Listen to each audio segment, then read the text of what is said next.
Okay, so it's 6:34. We'll call the meeting to order. First order of business is to review and make any changes to the agenda. Oh, thank you for taking care of that. Yep. Where is it?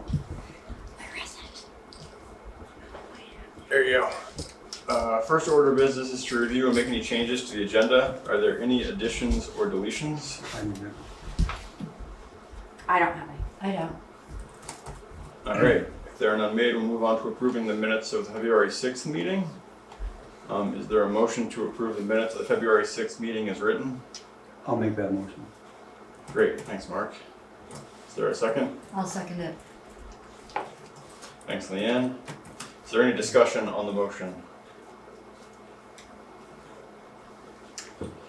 Hearing none, we'll vote. All those in favor of approving the minutes as written, please signify by saying aye or raising your hand. Aye. Any opposed? Any abstentions? Aye. Great, so just to clarify, that was an abstention, right, Suzanne? Yeah, I don't think I was at that one. Okay. Great. Moving on, Public Works. First is just general updates. Anything you want to update about, or? Like every other week, the truck 2 just went to the garage today, on the record. They quit on us. So I think there's an electrical issue or something, because it just lost all power. Lucky it was at the garage.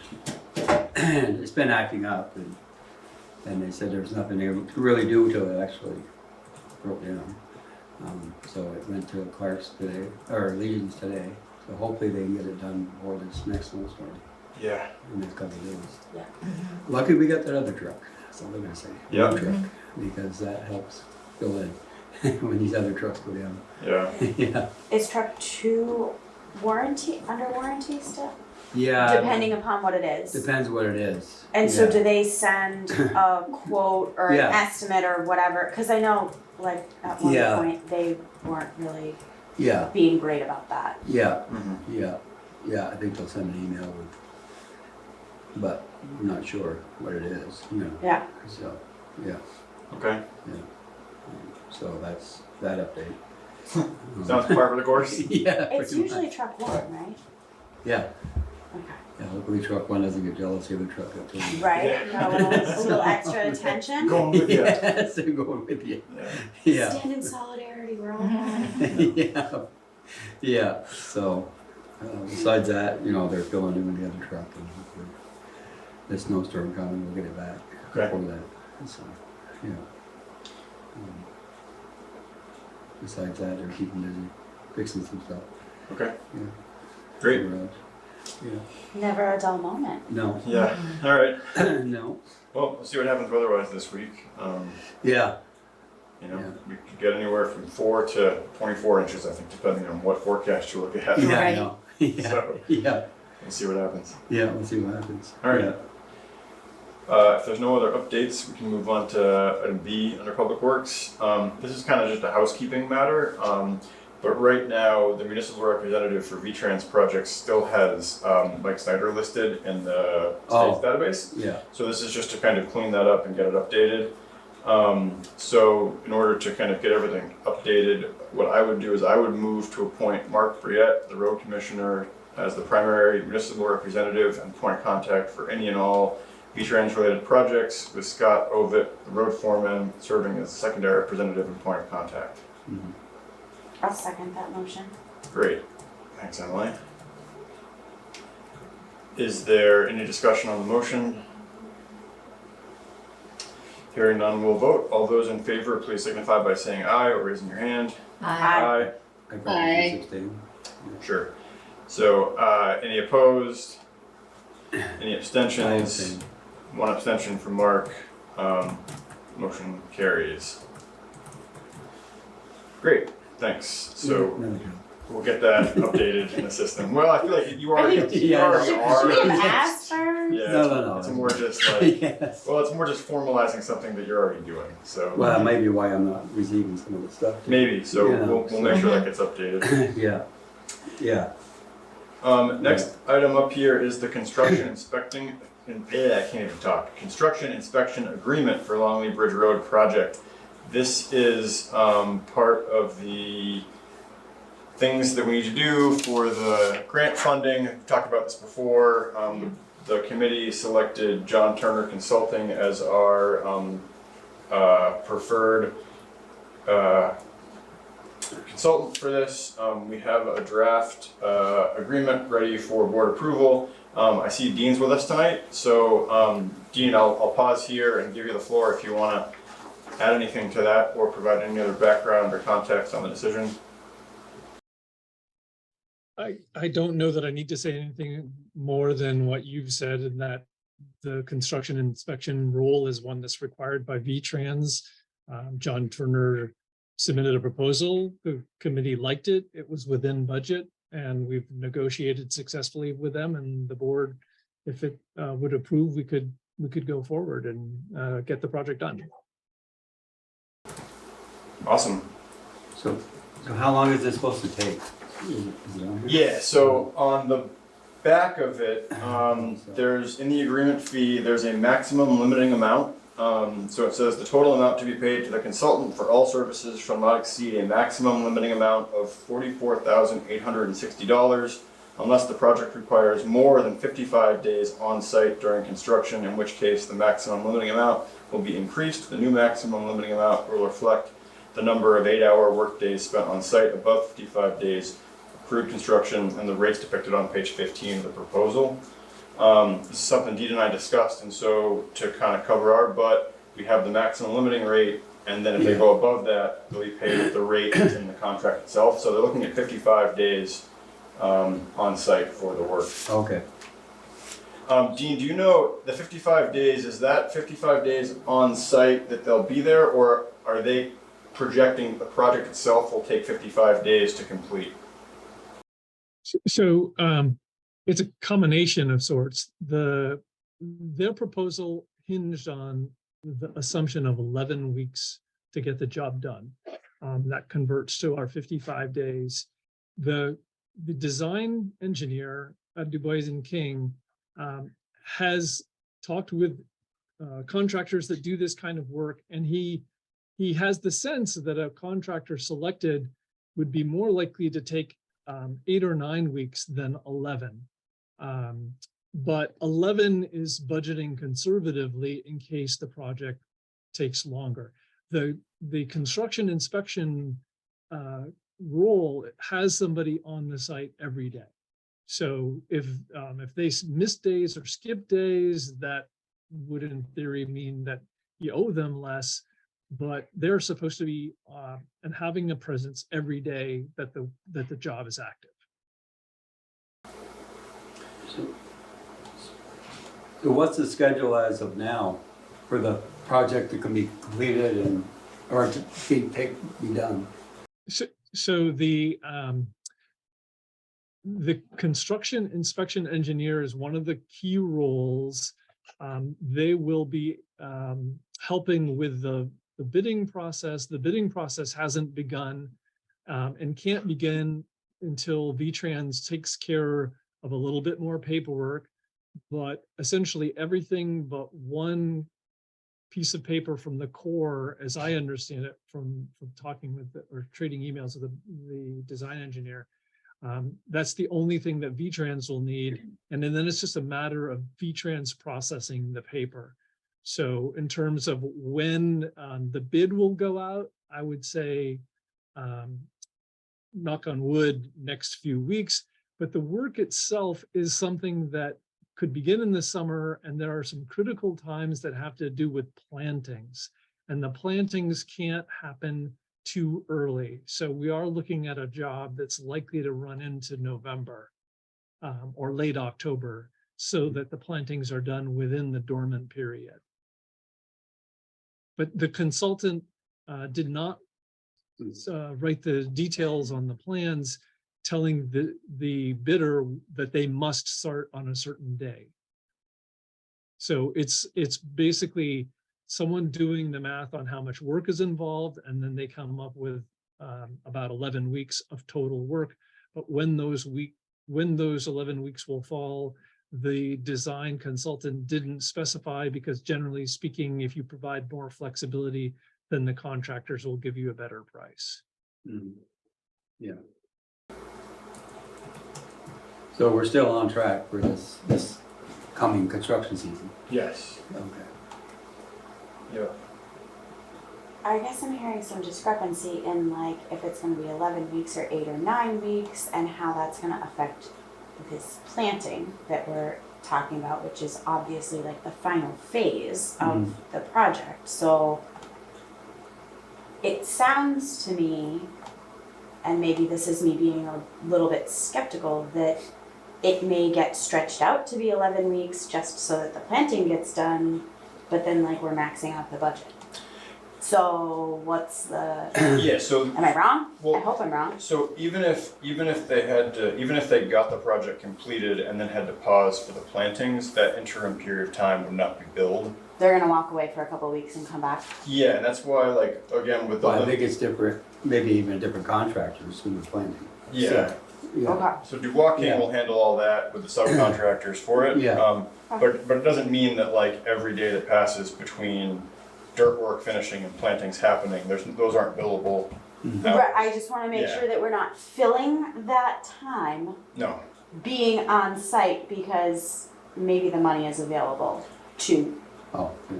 you know what I'm saying? yeah, no. One thing I didn't mention is that the maximum lending amount also is written in a way whereby it's a maximum amount, not a flat fee. So if the project takes less time, we're not gonna pay them $44,860, we're gonna pay them for the hours worked. That was one thing that Dean and I had discussed to kind of Oh, yeah. cover our butt, so that if things go quickly, we're not paying them as much as that limiting amount would be. And should the project go longer, they're coming back to us in order to get some sort of approval for an overage? Dean, did you hear that question about coming back for an overage prior to initiation? I did hear that, and my I'm gonna say is that this is written so that they would get paid more without a contract amendment. The thing that we have to understand is that the construction inspector or construction inspection engineers doesn't drive the schedule. He or she or they are there as long as the work is going on. So the construction inspection folks can't control the pace of the work. The folks that will control the pace of the work are the contractors. So we need to have an agreement with the construction inspection folks that will make sure that they can be there with the when the job is active. But what's going to be really critical is negotiating the contract with the contractor or the contractor, and they'll have a sub who, like somebody said, will probably be different to do the plantings. And that's where you may want to put caps in on negotiating the cap rather than having to cap something that is spelled out that they know in advance and that may lead them to make a higher proposal. But the contract what I'm saying is that the contract with the people who are building it is going to be in some ways more important than this contract in determining the schedule, because the construction inspection engineer doesn't drive the schedule. So then we need to make sure that the contract that's written with our generals and our general contractor and our subs on that project is written that they're gonna own the cost of these people for every day that they're over 55 days. That's how they write it in the real world, like on big projects, like if you're over, they're like, you're paying for it. Yeah. So Well, that's like St. Ange's, if they don't get a project done in a certain exactly, time, then they have to pay so much. they're paying for per it. day. So I think that we need to be really cognizant of how the contract is being written and awarded for the general and any subs that are going to be on this project. And I'm pretty adamant about that because I feel like the town's puking money on this project, like through no fault of our own. Yeah. But like there needs to be a hard stop on this, and I'm not comfortable thinking that we're like paying somebody to oversee something that's already going to be overseen. And that's like, I get that we have to do it, but like I think we need to put some hard stops in place, and so the way that contract is written is gonna be really important. I mean, And that's not they this should have that in discussion, there. but Yeah, that's the next discussion, and I want that like duly noted in there because we can't keep hemorrhaging. Yeah, no, it's a good point. So, as you said, this agreement is with JTC, and we're talking about is more with Dubois King. So, noted, and I've got a note here in the minutes to circle back to that. Not having those documents kind of handy to walk That's through fine. now. Yeah, What I'd That's fine. suggest is we kind of table that conversation until we have that in front of us so we can look at it. But for night, the construction inspection agreement is what we're looking to act on, just to keep the ball rolling with V-Trans. yeah. But noted, Emily, I've got it here in the minutes. Thank you. So we'll follow up on that. So we need a motion to. Yep, so yeah, the motion would be to adopt the construction inspection contract agreement as presented with John Turner Consulting. Yeah. For the Long Ridge Bridge project. Yep. Okay, I'll make that motion. Great. Is there a second? I'll second it. Thanks. Thanks, Leanne. Should we put the amount of the maximum in there or it's in the contract? So It's in the supporting attachments have the rates and things. Yeah. So the limiting amount is right here. Yeah. Yep. Any other discussion on the motion? Hearing none, we'll vote. All those in favor of adopting the construction inspection contract agreement, please signify by saying aye or raising your hand. Aye. Aye. Aye. Any opposed? Any abstentions? Great. Motion carries. We've adopted the contract. It might get done 5 years after we start Yeah, right? talking about this. Yeah. How much more in it originally? Yep. All right. So the next item on here under Public Works is something that Bethany was going to join us for. She's on another call until 7. So if there's no objection, we will pass over this until Bethany's here. That brings us to old business. So if folks remember with the Enosburg Enabling contract, Larry Jarvis met with us last time to talk about the renewal that Enosburg sent. We had some follow-up homework to do, one of which was to clarify the population rate as it pertains to the per capita fee. The contracts that we have in front of us do clarify that, and the To come up with a number, yeah. yes, the population that they're using is from the most recent census, which is 1184, Yeah, that's what I thought. as opposed to 1240 something. Yeah. And we can talk about whether or not we think that the census actually has an accurate count of the number of people who live in town. But that's the number that they gave us, and that's what we're gonna go with. Yeah. Yeah. So they did clarify the per capita. They also added an amendment, which is the advanced life support definition. This was pertinent to some of the conversations we had with our fire department around, what the expectation would be as far as what level of staff is included. So that is outlined here as well. So we've got two different options for the Enosburg contract. We have one which is a 5-year contract with per capita increases each year. Rates, not per capita increases. The per capita number stays the same, the rate increases. The starting rate, starting March 1st, 2023, would be $33.95.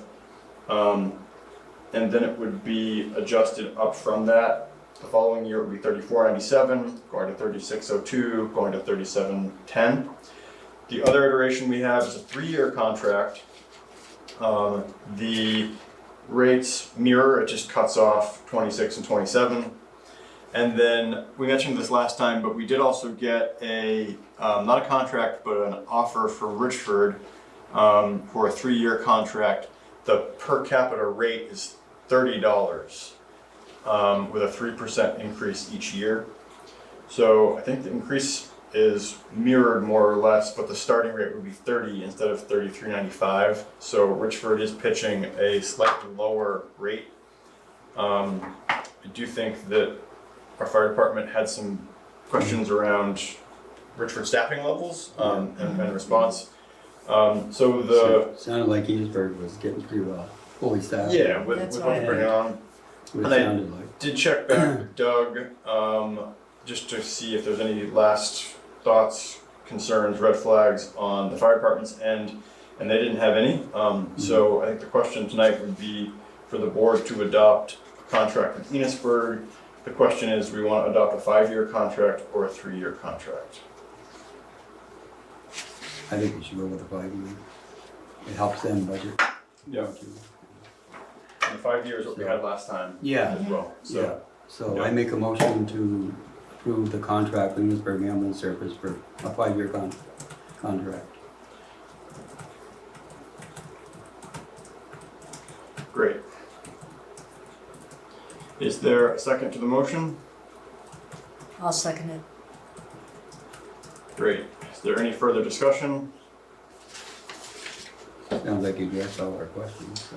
And we Yeah. feel like the population will stay fairly stable over the course of the next 5 years? So the contract Or is, there's opportunity to adjust if there's X percentage?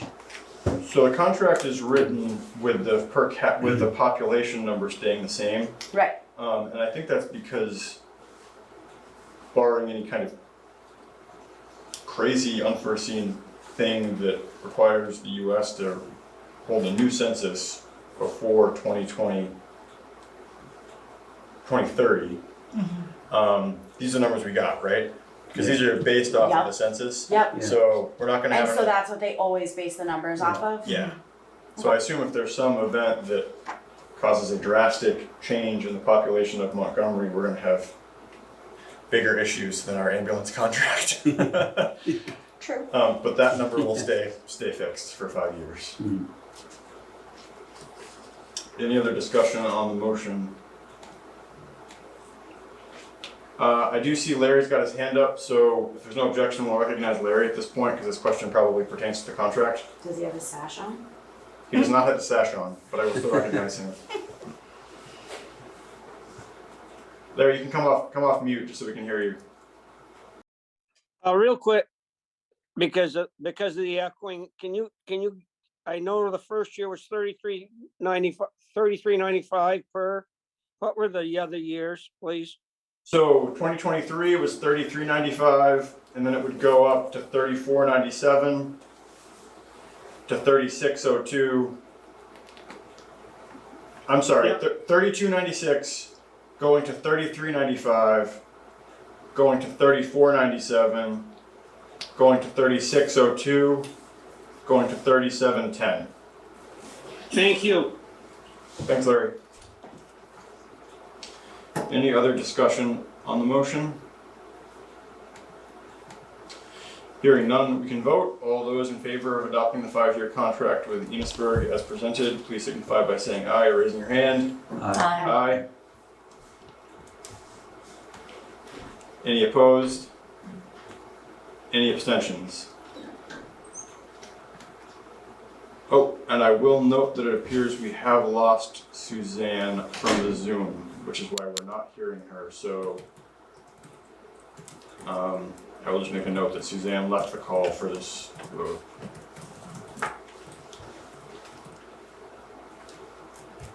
Great.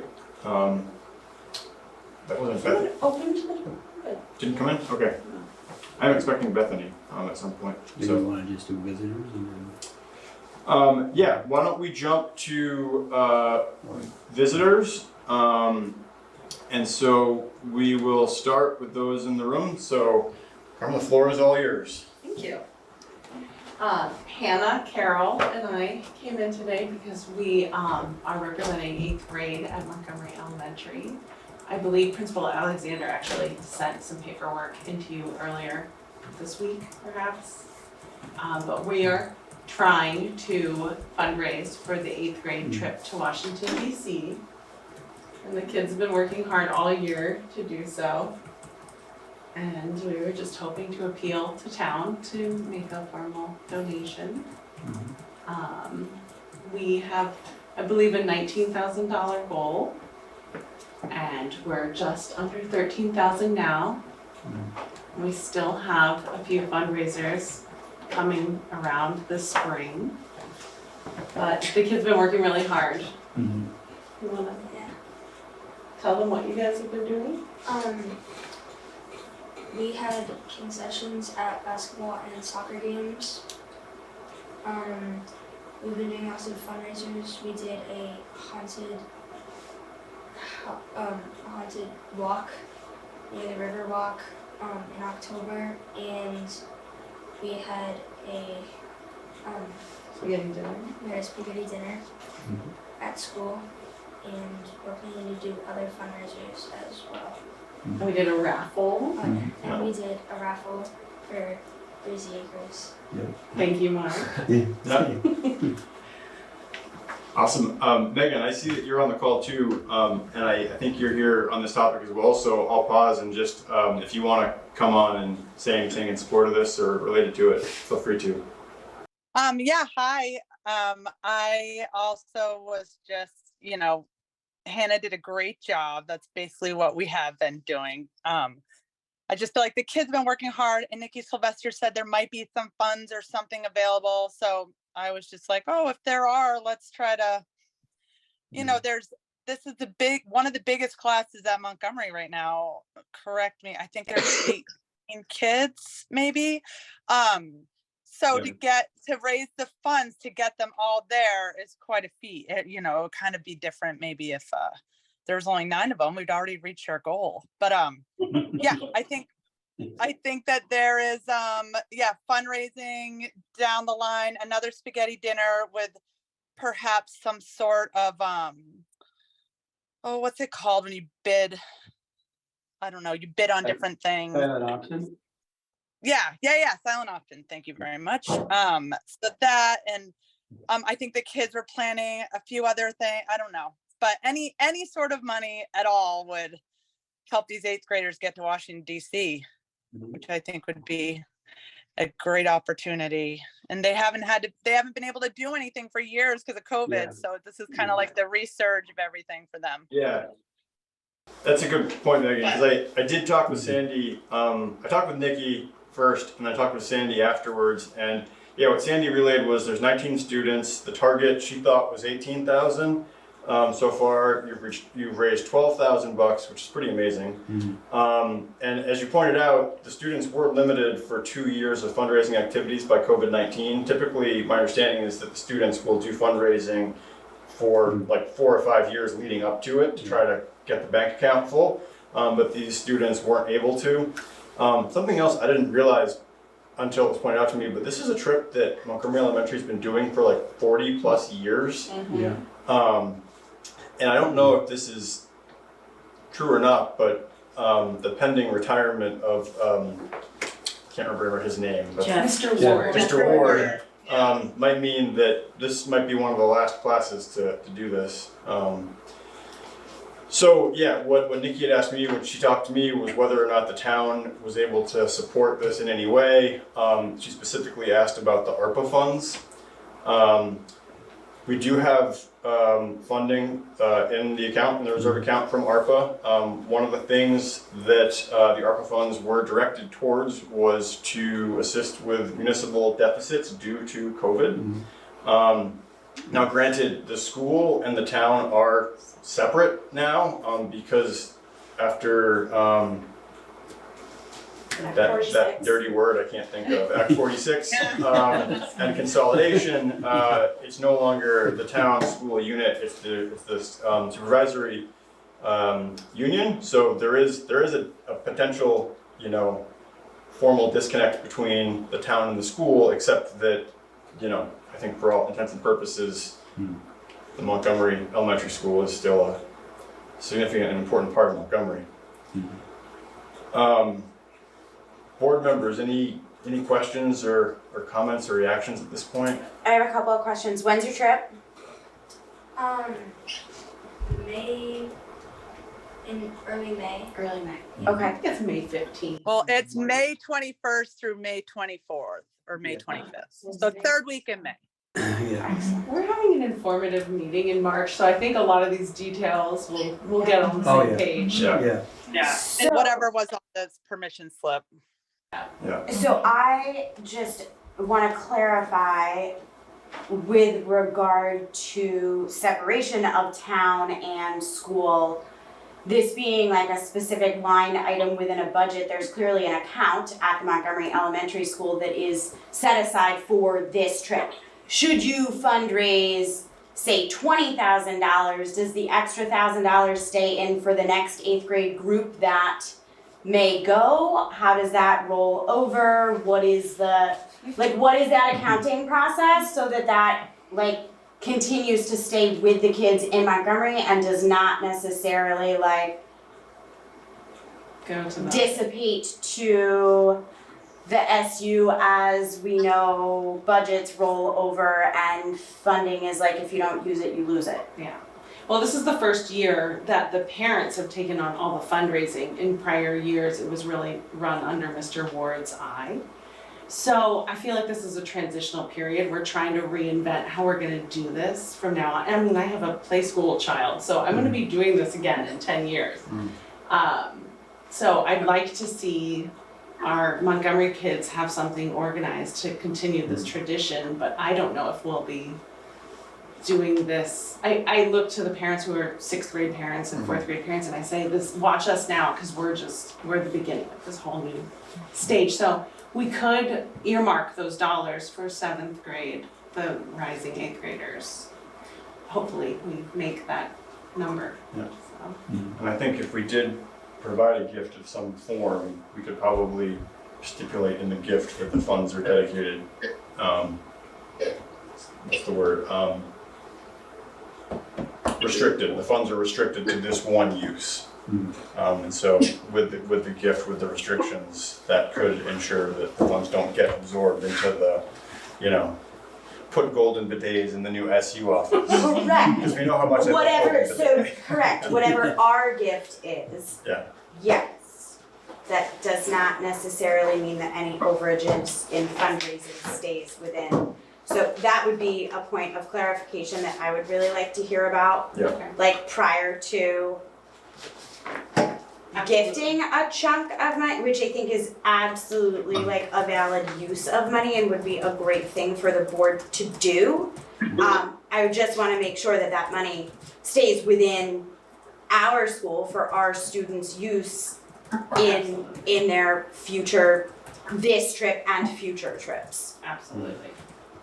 Be good to create those parameters for the coming years. And how, to make sure that that can happen Yeah. within these merged accounting systems that we have. Yeah. I will say one last thing. I'm actually on the PTO, which is not affiliated with this. I mean, we're supportive of the school. Yeah.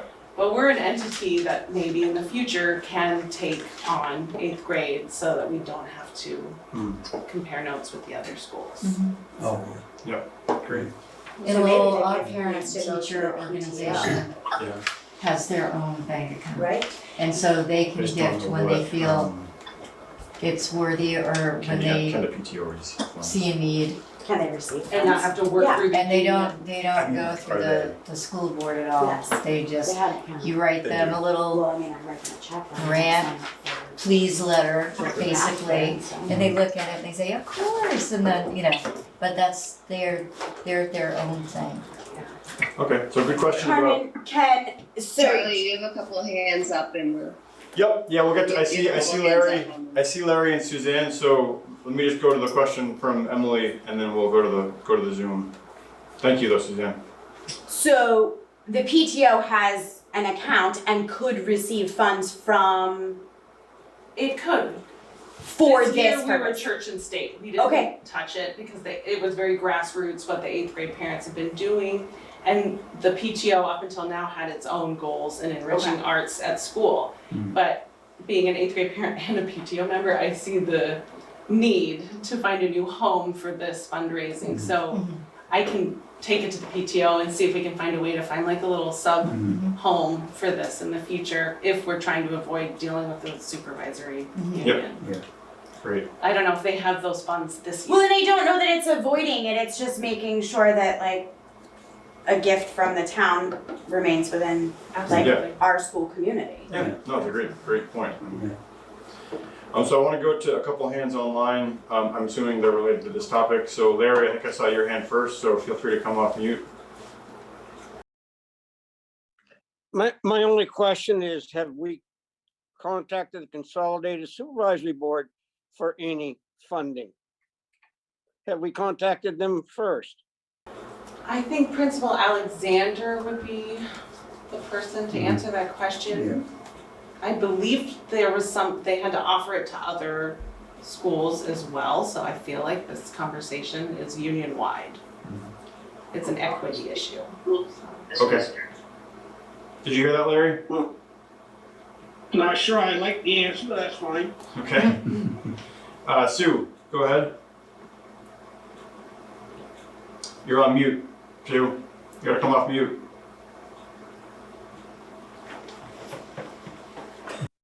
Okay. In years past, the trip wasn't just funded by fundraisers. The parents paid a portion of the trip.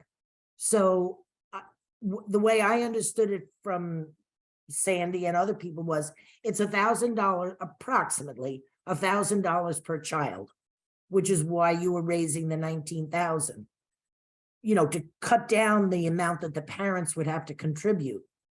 But if you don't make the 19,000 in fundraising, whatever you have, then the balance would have to come up with the parents, correct? I believe that would be our final step. Yeah. Right. Most of the parents have been putting into the pot as we go because it is this grassroots fundraiser. Haven't we all? Yeah. And this whole town has been supporting us along the way, and we're so appreciative while we're just constantly knocking on doors and picking pockets. Yeah. Charlie, my only concern would be that you're setting a precedent and now this year's 7th grade class can come back and ask for money because they also have not been able to fundraise for the past few years. So everybody's starting at zero. Mhm. Yep. No, that's a good point. That's my only thought. Yep. Thanks. So it sounds like, based on the conversation, that before the board moves or acts on this, we want to get some clarification on who the funds would actually go to, as far as who would hold the funds, and what would the mechanism be to ensure that the funds remain in the community as opposed to being absorbed into the school district. So if that's accurate reflection, we can chase that down and then bring this back up. Yeah. Not that we're gonna act on it tonight, I'll just put out there, one of the thoughts I had was, you know, if they are, say, $6,000 in the hole, one option that the board could do is to say, you know, put forward a matching challenge. You know, one of the things with the ARPA money was, you know, write-off was how do you deal with impacts of COVID? The other thing that we've talked about is how do we use ARPA funds to leverage other funds? So how do we use them as a match for a grant or to get other funding from something? So if the board wanted to, the board could kind of use that same framework and say, we're gonna use, say, 3,000 to try to raise 3,000. Put it out to the community, say, we'll kick in 3 if the town will step up. So that is one option, is that the town could try to do something like that. So we'll chase down the answers to those questions and then bring it back, but appreciate you both coming in tonight, and thanks Megan for being on the call. Oh yeah, thank you guys. You do good work. It's nice sitting in, actually, listening to what's going on. Well, you guys are welcome to hang out for the rest of the meeting if you want to. Excellent. I think at this point though, given that Bethany has joined us, and we do want to make sure to respect her time, that essentially took care of item 5A, so if there's no objection, we can move to, what's your flavor? Would you rather discuss the Black Falls Culvert project first or the Class 1 town highway? Oh, let's do the culvert first. Yeah. Okay, That should be easy. Yeah. great. Get that one out of the way. Thank you. Thanks for coming in. Thanks so much. Thank you. And also, thank you for joining us, Bethany, tonight. Yeah. I'm Bethany Rummer, Assistant Director with Northwest Regional Planning Commission. And so, Black Falls Culvert, this is one that came up all of a sudden, so thank you for getting it on the agenda. This is the large 6-foot corrugated metal pipe on Black Falls. Oh, yeah, okay. Yeah. That NRPC worked with the town about a year and a half ago, and NRPC got Lake Champlain Basin Program funding toward about $100,000 towards replacement of the culvert. We also got another grant that we were able to get design work done on it this past summer. Yeah. So that's been done, and Tyler Billings from East Engineer, I think he met with you and the crew, and talked about some options and came up with a replacement structure that's much larger, both to meet the stream alterations permit that it would be required to meet, plus allow for aquatic organism passage, which was one of the funding sources to improve brook trout upstream, and also from a resiliency standpoint. Like, I'm surprised this thing has not blown out already. So unfortunately, the design work revealed that we're probably looking at, a $650,000 to $800,000 replacement structure. Yeah.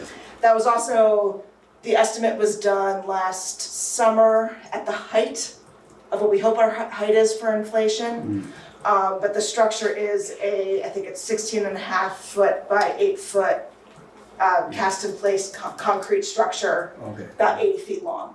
So it's a monster.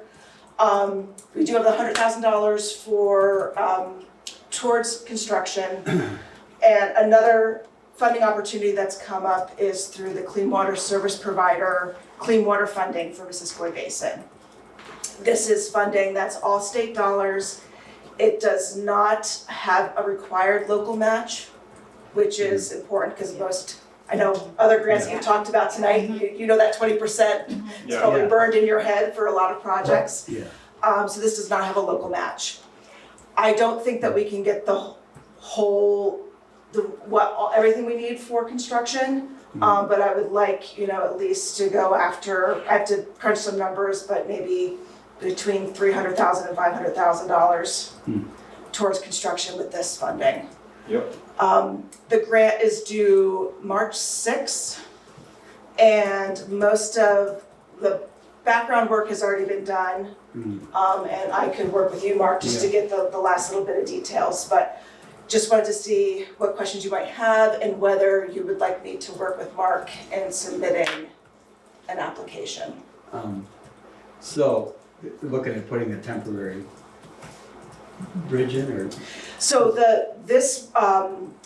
how Tyler designed it is it would have a temporary bypass. It would not have a road closure. Because I knew we talked about some places, what they've done is, without a structure that big, they could do half of it, keep one end open and then keep it passable without having to put in there. But I didn't realize that this could be this big.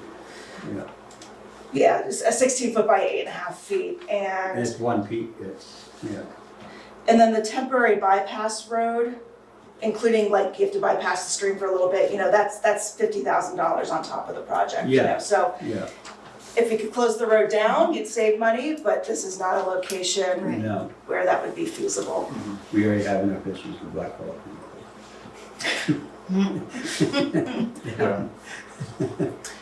So, this funding it's not a guarantee.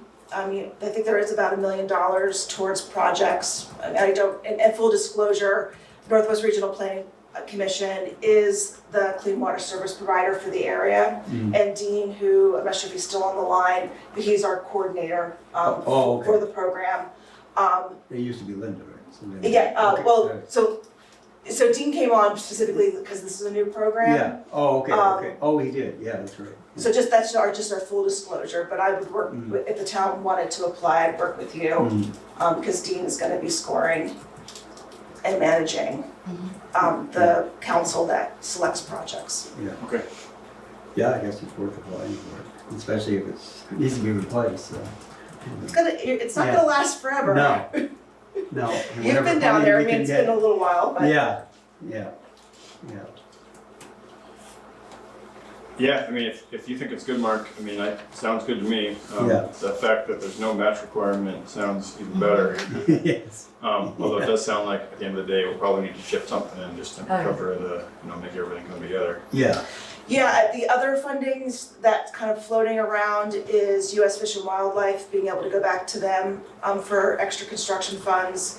There is some, there are some other V-Trans grants that do have a 20% match. oh, okay, yeah, So, but I think it's, what can we get out of this funding yeah, to get mostly there, and then I think the others will follow. yeah, yeah, This funding is specific, it's for reducing phosphorus, so that's the angle. Yep. And this is a structure that is causing erosion, like systematically, both upstream and downstream, so that is the angle that we'll have to use. yeah, And it'll just be a matter of whether it has enough phosphorus impacts to justify the cost, so that's yeah, what we'll have to deal with. oh, okay, yeah.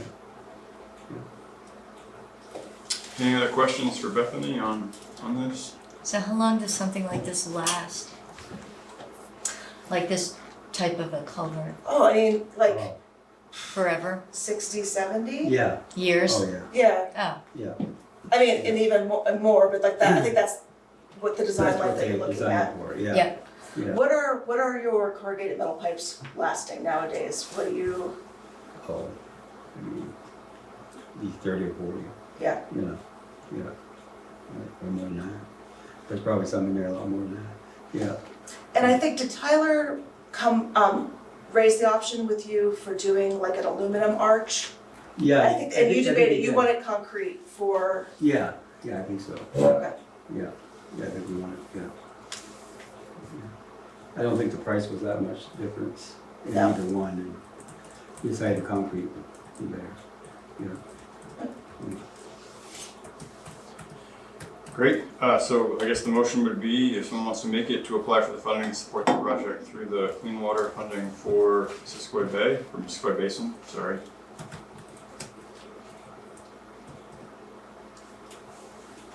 You already kind of almost did it, Mark. I'll make the motion. Okay. I'll make the motion. Great, thanks. Is there a second? I'll second the motion. Great. Any further discussion on the motion? Not hearing any. All those in favor, please signify by saying aye or raising your hand. Aye. Any opposed? Aye. Thanks, Suzanne. Any opposed? Any abstentions? Great, motion carries. So I guess just let us know when you have paperwork and we'll get it all signed. So that's due, just to put a note here, March 6th. March 6th. 6th. So that's in a couple, 2 weeks? Yeah, So I'm for- available more next week. board approval. That's 2 weeks from today.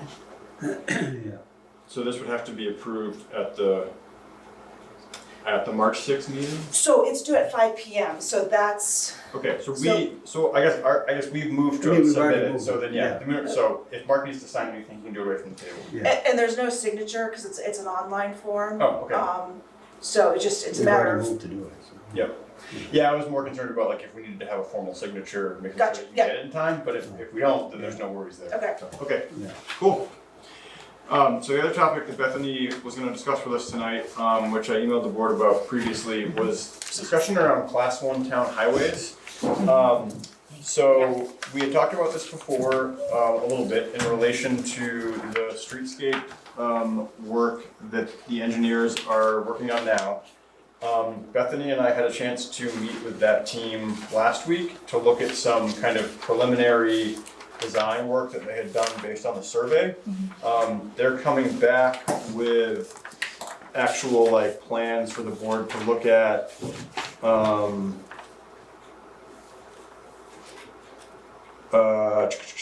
End of February, early March, we should have plans to look at. Through March, the engineers have abutter meetings scheduled, so once the board takes a pass on it and provides feedback, we do have a schedule set for meetings with abutters to the project. And then we'd look to move into like full public meetings in like June.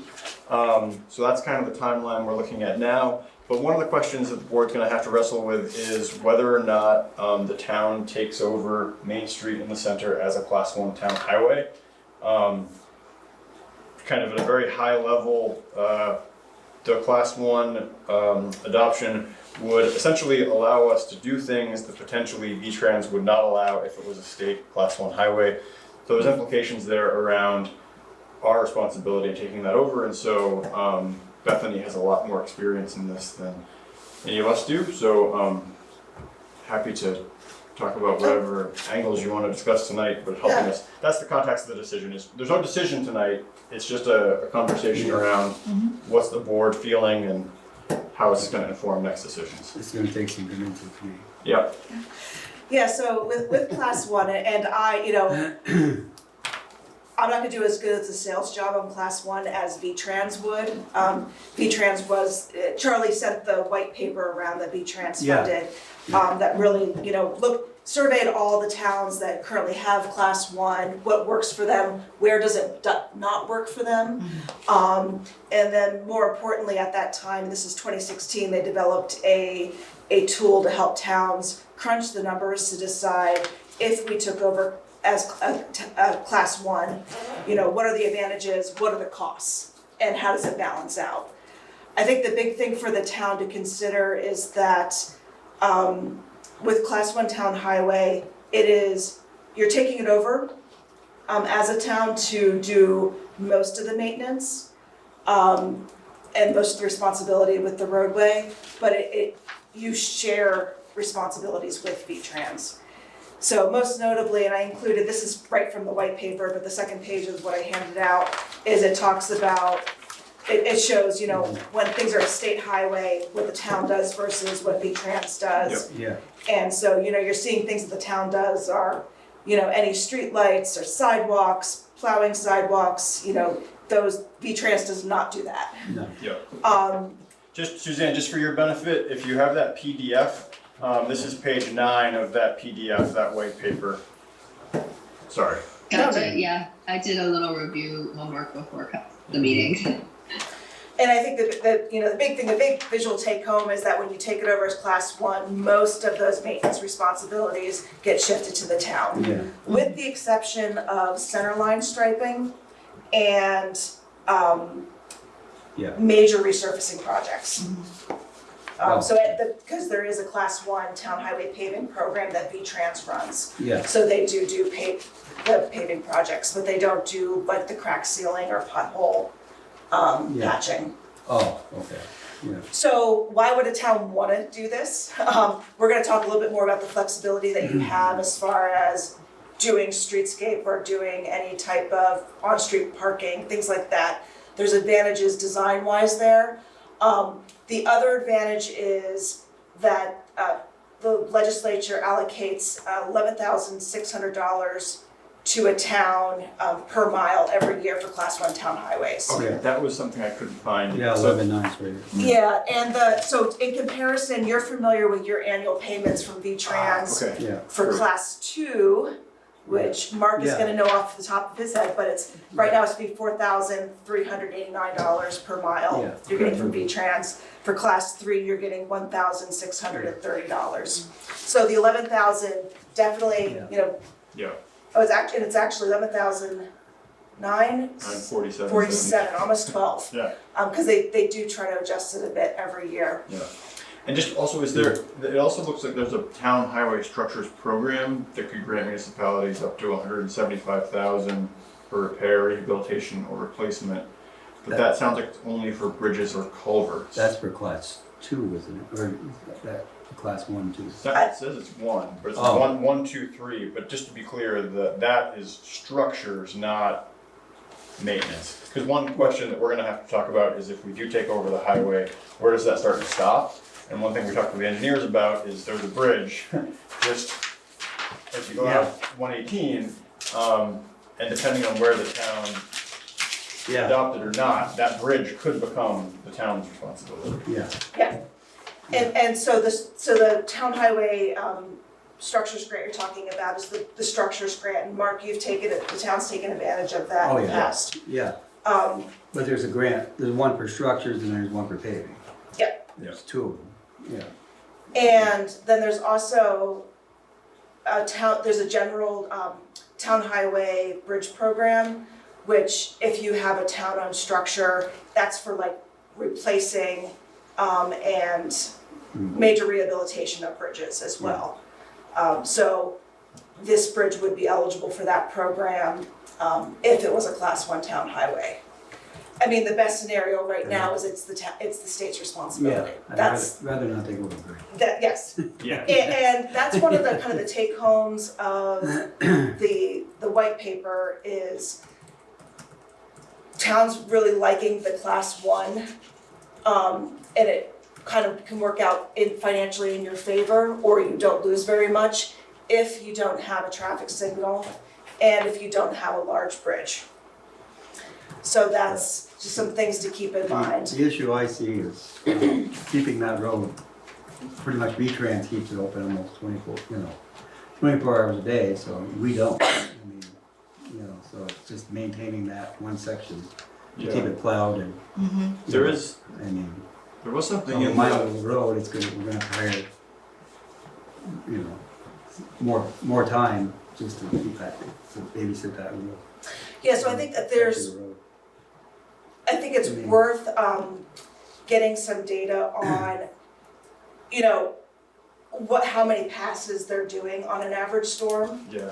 Yeah, and when they're running it, because it definitely, it's not a bare pavement policy, No, especially on no. that roadway. Yeah, and that's something in paper. There is no requirement for bare road snow removal. no, So, One of the tools that V-Trans has, and I included just 2 scenarios, and these numbers have to get played with, but in your packet that I sent out, I took their calculator tool to just play with. I have 2 scenarios included here of what the number, what the cost could be to the town if they took over this section of roadway. Looking at if you're taking over it from the rec center driveway to all the way on 118, stopping right before the bridge, and then 242 stopping up. that's about a mile of it. It is 0.85 miles. Yeah, Is stopping right here at this public service building, kind of the project extents. In this table, most of these numbers, these figures are default from V-Trans of, annual costs, annual maintenance costs. The only thing I changed in here is I increased the salt, yeah, because I know salt has gone up. yeah, it's not, yeah, The white paper was also based in 2015, 2016, when there was a spike in salt. So salt's kind of been this variable. yeah, What are you paying now a ton? 95, Okay, and it was 72 a year ago. yeah. Yeah, But we have, back in 2015, it was like 85. I mean, there's been some variability in that. yeah, This also, looking at $75 per hour for a plow, including a plow driver per hour. And we can play with these numbers, and it would be great to sit down with you, Mark, yeah. and put some numbers in here. So we would get roughly 12,000 a year from the state for that mile. Yes. Not quite that much because it's not quite a mile. Yeah, in this scenario, you would be getting, the revenue would be $10,155 and change. Okay, on the .91. And then your total maintenance costs, again, using only the state defaults and only raising the salt price up, you would have $9,800.36. I mean, $9,800 in maintenance costs, giving you a revenue of $319. We already paid for the streetlights. And that was the question, I didn't think that you paid, the V-Trans didn't pay any electricity. No, we already paid for those. And then just the second scenario I ran was keeping that same project extent, but including the bridge, which would be 0.06 miles, so you're getting hardly any more revenue. But they're coming up with like a $3,300 per year bridge maintenance fee.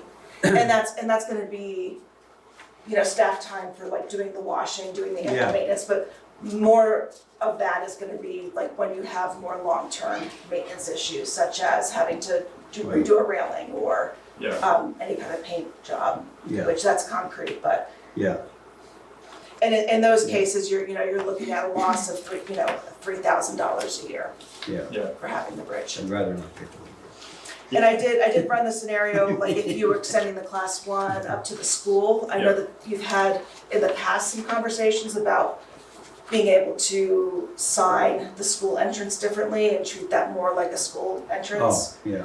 You know, so And- that, And the rec center. yeah, Yeah, and then did that, and I didn't include those in the paper, because it's basically the same, like, if you include a little bit more mileage without including a bridge, yeah, you make off a little better. Once you include that bridge, it goes down. yeah, awesome. yeah. But I think, as Charlie said, you know, you're not gonna make a decision on this tonight. It's kind of it's a big deal. You need to hear more details from V-Trans, you need to crunch numbers better. It also takes legislative action to have class 1 designation. Oh, yeah, V-Trans is very supportive, they would love for you to take over roadway. yeah. Yeah. But it's still a negotiation, it still requires legislative action. But I think the time crunch here is the engineers for the streetscape project are designing it as if it was a class 1. Because the things that the town, is my understanding, I'm just, with Linda leaving, I'm just stepping in a little bit on the streetscape project. But my understanding is the town wants to, you know, have safe sidewalks, minimize impacts to adjacent property owners, have a little bit of green space between the roadway and the sidewalk, so you have some snow storage. You don't have plow trucks, you know, Yeah. getting the snow on it. Yeah, And you wanna formalize and expand parking opportunities. That's not in a limited space. in a limited space, and to do that within the right of way, Yeah, that can't be done with keeping the lanes, what V-Trans requires Yeah. for their snowplow. Yeah. So it's kind of, we're at this critical spot of, you get more time, you get more work to do, but you wanna decide sooner than later, if this class So we know 1 is which not way gonna to go. happen, then Yeah. it's doing redesign, it's making changes to the streetscape, Yeah, or having more impacts to property owners. So that's what you have to kind of wrestle with. yeah. Yeah, and I think Yeah. when we talked about it with engineers initially, we kind of said, you know, build it to X, and it's probably easier to take features away than to add them as far as engineering goes. And so the hope is that changes we make from what they might present would be easier than changes that would add features. But I totally agree that like we're Yeah. coming to a point where if the engineering timeline is going to track with the funding that we need to do and everything else plays a part, then we need to make a decision soon. I do want to have the board look at the preliminary designs yeah, in concert with that decision, because there's some other things we have to talk about too, like snow removal is a big one, and it's not just about class 1 town highways, it's about sidewalk. what do you do with it? Yeah. How are the sidewalks managed? How do you manage snow just to begin with in terms of, you know, what we're already dealing with and how that impacts parking and all those kinds of things. Yeah, I think the one thing that's been kicking in my mind since we had that project meeting is, again, you don't want to rush this decision. The one concern I would have about trying to have the landowner meetings prior to either getting close to a decision is that right now the sidewalk is, being within the state right of way.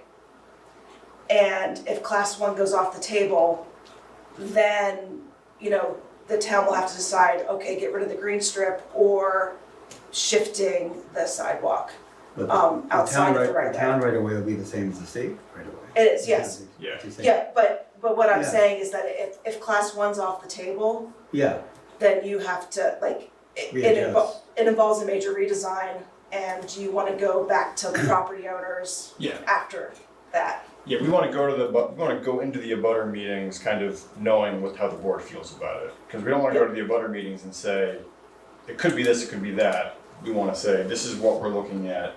Let's talk about this one thing, so it's not kind of. I don't think people are gonna want us taking their porches off. No, Yeah, no. yeah. And we did, one thing I did, I asked flat out, like, Yes. just to be clear, like, with I what you're mean- showing us here, no one loses a porch, no one loses a, I mean, the only impacts that I think a couple of, properties would see would be potentially altering the size of the width of the driveway. Yeah. But beyond that, there's some individual things about properties that we'd have to talk about with them in terms of, and I have a list of specifics. Yeah. Like, what does the entry at Lutz look like now versus what it could look like? Same with Snowshoe. Trout River Traders, or what is now, sorry, Yes. Omaha, the J Cloud, right? Yeah. Like that entrance might be redesigned in a way where instead of having 2 entries, they have 1. And so there's some things like that we should talk about too. Yeah. But yeah, no one loses a porch. Yeah. Yeah. Well, this is Okay. awesome. So I was trying to Yeah. figure out from the white Yeah. paper, I was like, how do I manipulate a static PDF to make math work? So is this something you have in like a spreadsheet? It's an Excel sheet, so I can send you, and Awesome. it'd be great to kind of just like Yeah. schedule a call or just sit down and Yeah. plug some numbers, because I know some of these costs have gone up, it's just a matter of deciding Yeah. how much. Yeah. Yep. Okay. Well, this is certainly helpful to frame the conversation. Because one question I had reading that white paper was like, okay, Yeah. taking all these numbers into what we're doing, what does that give us? And so this really helps frame the ballpark, you know. And it definitely does clarify the whole, basically, like, probably as a starting point, we don't want that bridge. Yeah. Yes. I mean, the positive is that it was, constructed in '97. I pulled up the bridge Yeah. inspection report as we were waiting, and it's Yeah. still in good shape. Yeah. But Yeah. I think, But it was taken out once. yeah, and the fact that the town, I mean, you have bridges, but you have covered bridges, and my understanding is that you get support from V-Trans as far as guidance on maintenance for those. I think so, yeah. So, I mean, this would be a completely different Yeah. ballgame to have. With this, I mean, what other bridges does the town own other bridges? We just have like, well, Black Balls Bridge, a few of the little. Okay, yeah, okay. There's a couple. There's a couple, I was reading about Clark those. and- Yeah. Yeah. Yeah. The temporary one, Cote Road, Yeah. and the one up in the Gibu, up by Brady. where, Yeah. Brady Road. So we've got some other ones. Yeah. Oh, so you know what you're doing, you could take this bridge. Nothing as big as this bridge. Yeah. Yeah, all of that. We got Sandhausen in town too. Yeah. Yes. Yeah, okay. All right. Any other questions for Bethany? I had a question about Black Balls, we're doing those grants to go up, do the ditching and. Get the grants in aid, the culvert. yep. We didn't get the FY22 one done. Yep. But we've got Dirt Tech hired to do it this spring, so we can get the 23 done before the end of June. So how does that work? We didn't get that one done. So how it works with V-Trans, of course, is tweaked a few things, but fortunately, we just have to fill out a different form Oh, okay. and send it to get approval from V-Trans before work starts. Oh, okay. But it's already been scoped out, so if you Yeah. want to connect, and we'll get that form in. Okay. Then Hill West is all scheduled for the spring too. Oh, that's That great. project. Dirt Tech is. I would like to see what's in there. Yeah, yeah. Yeah. So, they said they could do it in a day.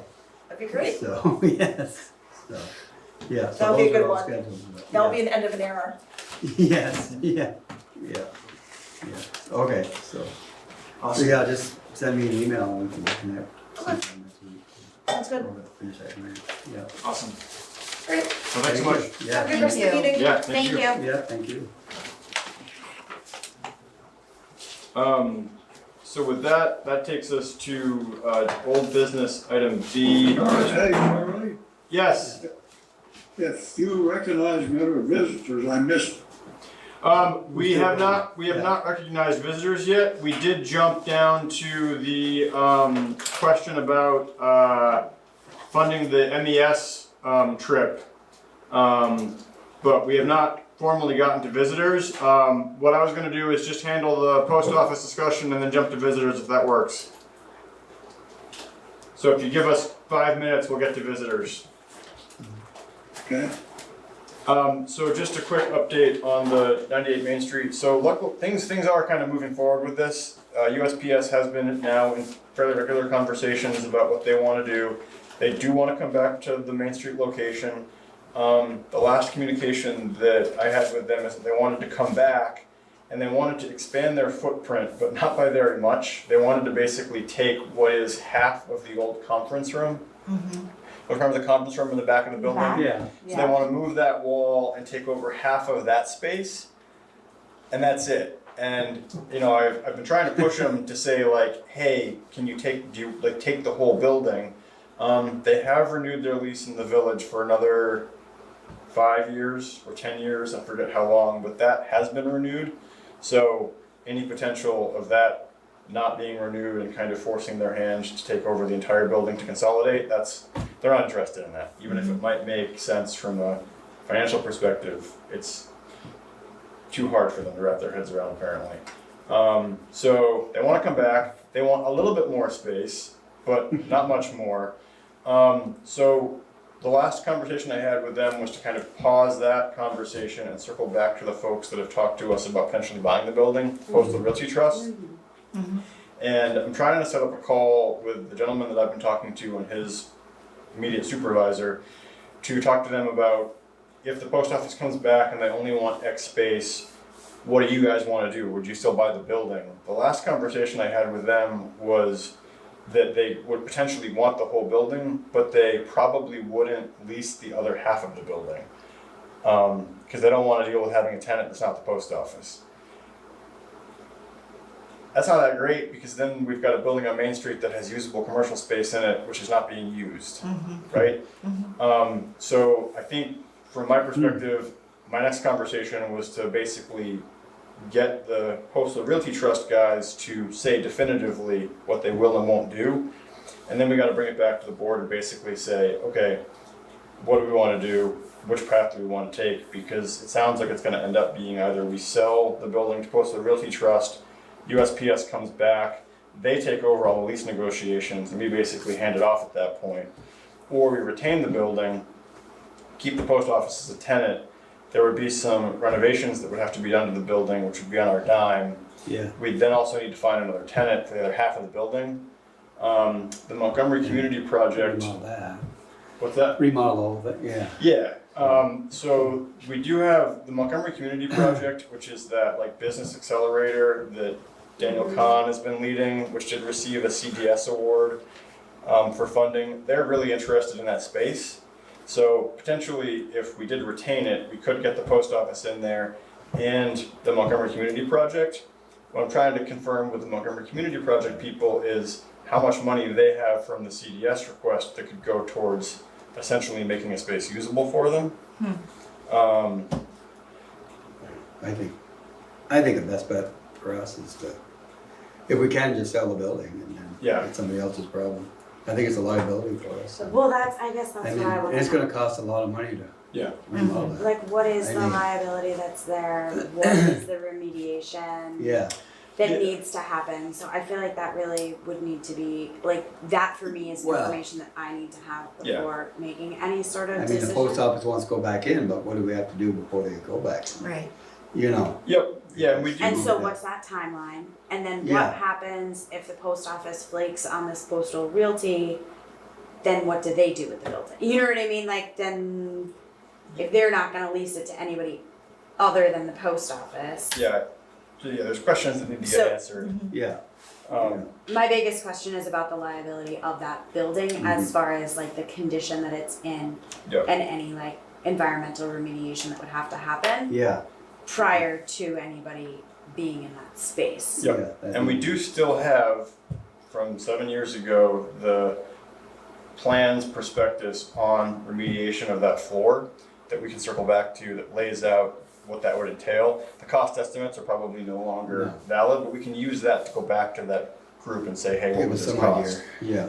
But yeah, it would be going in, we have to get all of our crap out of there, first of all, because that front room is still full of stuff. That would have to go, we'd have to pull up everything, pull the drywall down, do the cleaning, and then put it back in some way. The other thing here too is that those bathrooms are in no way, shape, or form handicapped accessible. Right. So we'd have to do some sort of That opens up another one. renovation there to make them conforming, and then probably relocate or redesign them so that one bathroom served the post office staff and one bathroom served the tenant on the other side. So lots of questions to be answered, but that's kind of the update right now. USPS wants to come back. They want to come back with slightly more space, but not much more space. Postal Realty Trust is still interested. The wild card there is what happens to the other half of that building. So I guess the next kind of decision point or thing to get nailed down from my perspective was an answer from the Postal Realty Trust on what the next steps would be if they bought the building, and how do we enter into that conversation around negotiating price and everything. We have that appraisal. We have the appraisal, yeah. Yep. Yeah. So there's more things to chase down, but that's where it stands right now as far as information gathering. Okay. So positive movement, but sometimes we're, solving one question and adding two more questions to it. All right. So with that, we will go to visitors. So Merle, you were the first one on the call, so go ahead. The floor is yours.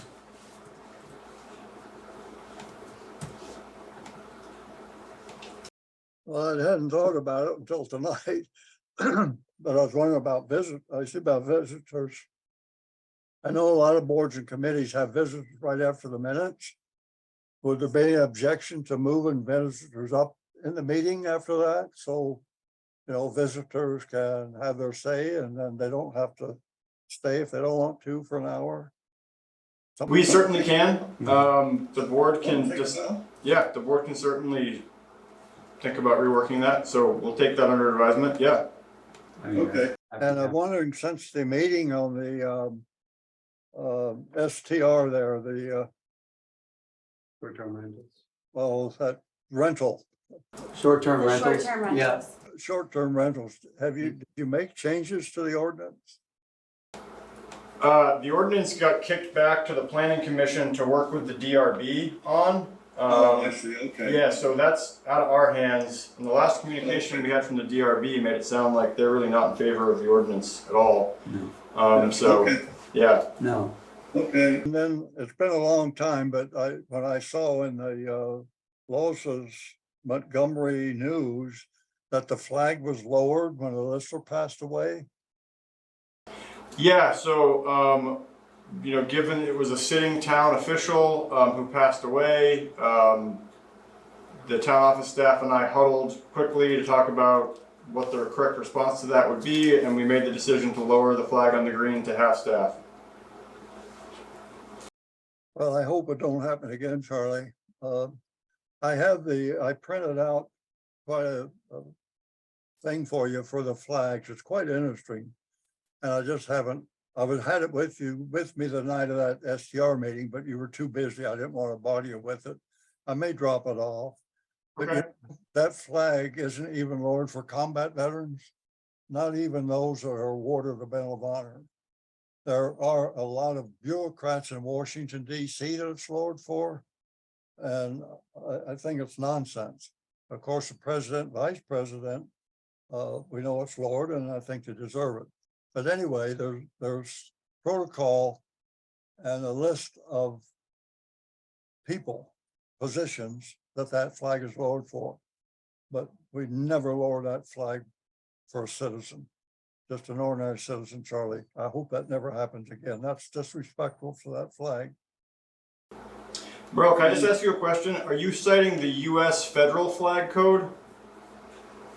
Yes. Okay, and is that code, because I know that there's like the flag code about how to dispose properly of an American flag.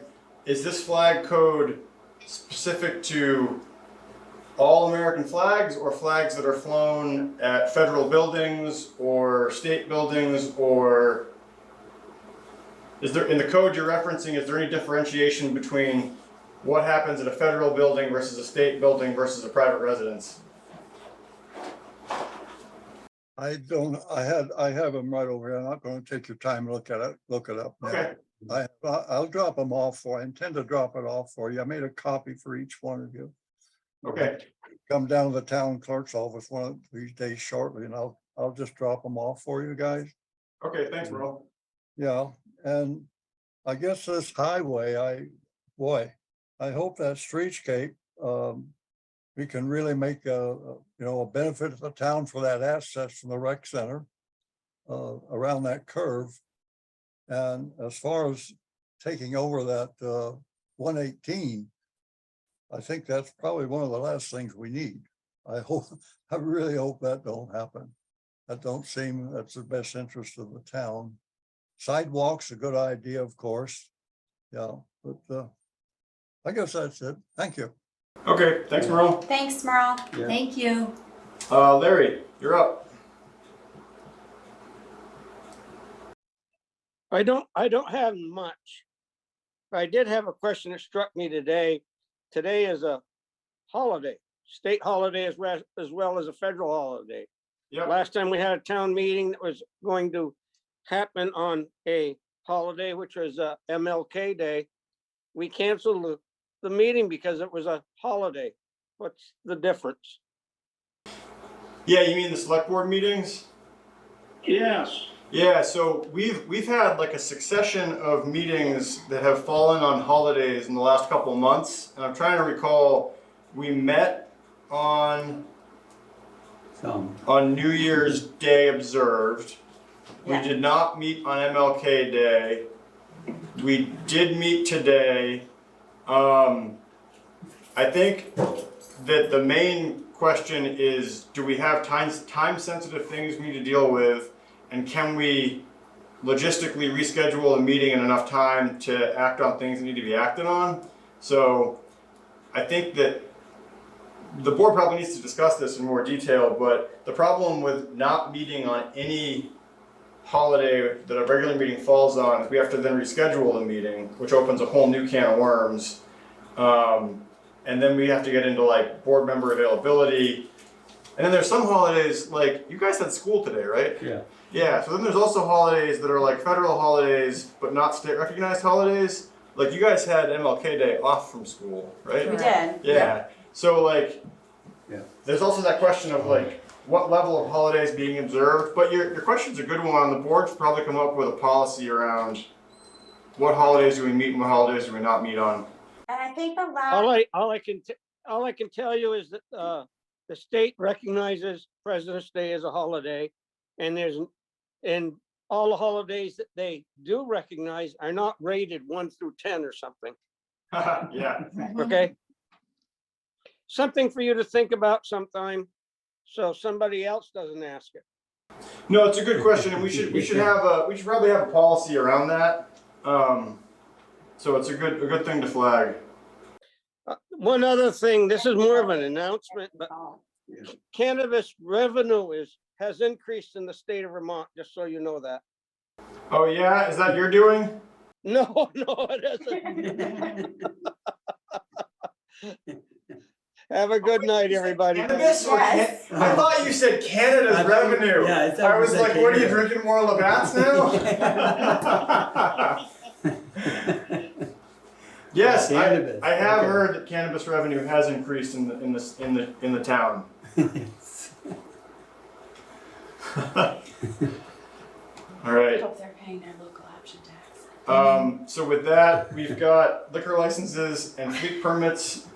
So with the liquor licenses, I have the list that was given to me by They're new, aren't they? Liz, but I don't have the hard copies here.